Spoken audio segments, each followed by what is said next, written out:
friend in a Middle Eastern state where there was a remarkable revival among Muslims. And he was arrested by the police. He was a pastor of a house church. And he was brought to jail, and he thought he would be terribly tortured. But in fact, he was very surprised to find that the police never touched him at all. He wasn't interrogated. He was given tea, he was given good food, and they just left him alone. And then after about 3 or 4 days, they came to him and they said, "Well, you're free to go." And he said, "What's all that about?" They didn't answer, they just said, "You're free to go."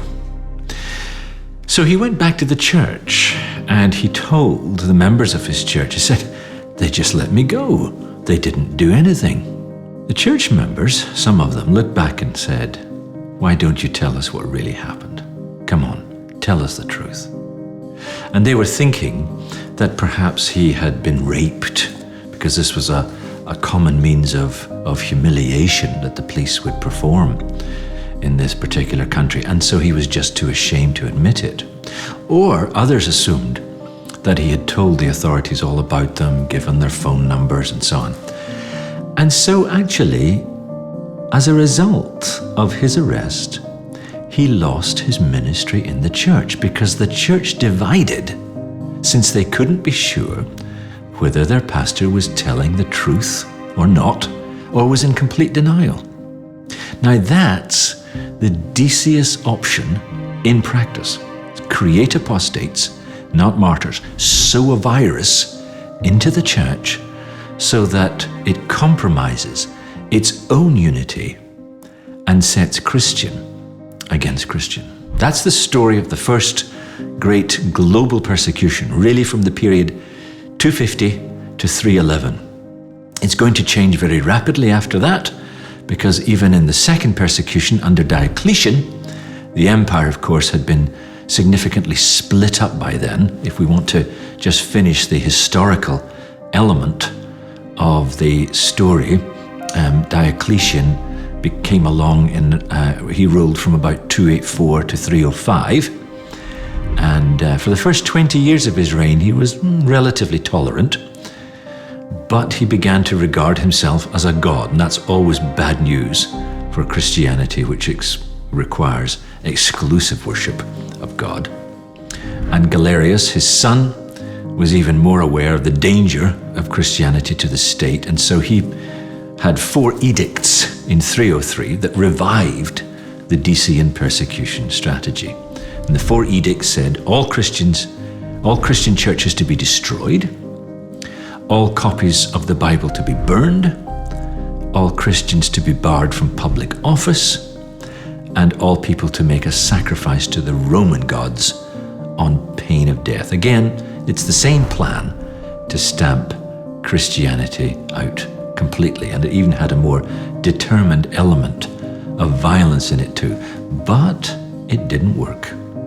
It didn't work, though it caused a lot of martyrdom, and it caused a lot of compromised Christians.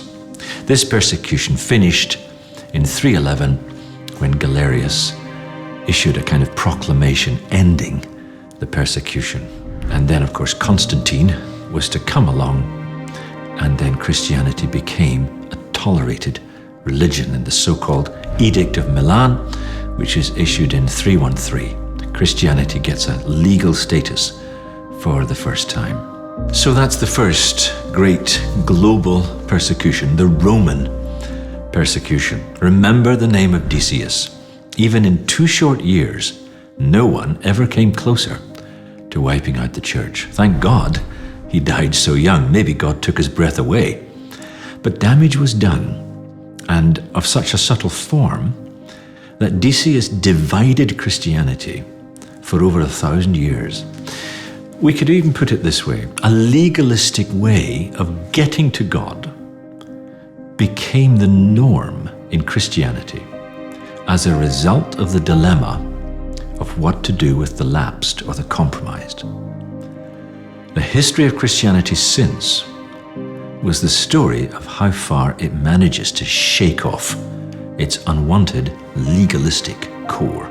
It also resulted in cults venerating the bones and relics of martyrs, which frankly distracted from Christ. It wasn't long even before the church lost sight of grace.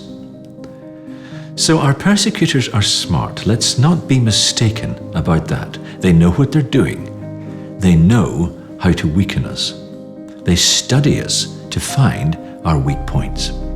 And as we talked about before, when we did the exercise of figuring out how our enemy is trying to take me and my church down, in a sense, they're all variants of the likes of Decius. Smart, clever. They use historical forces.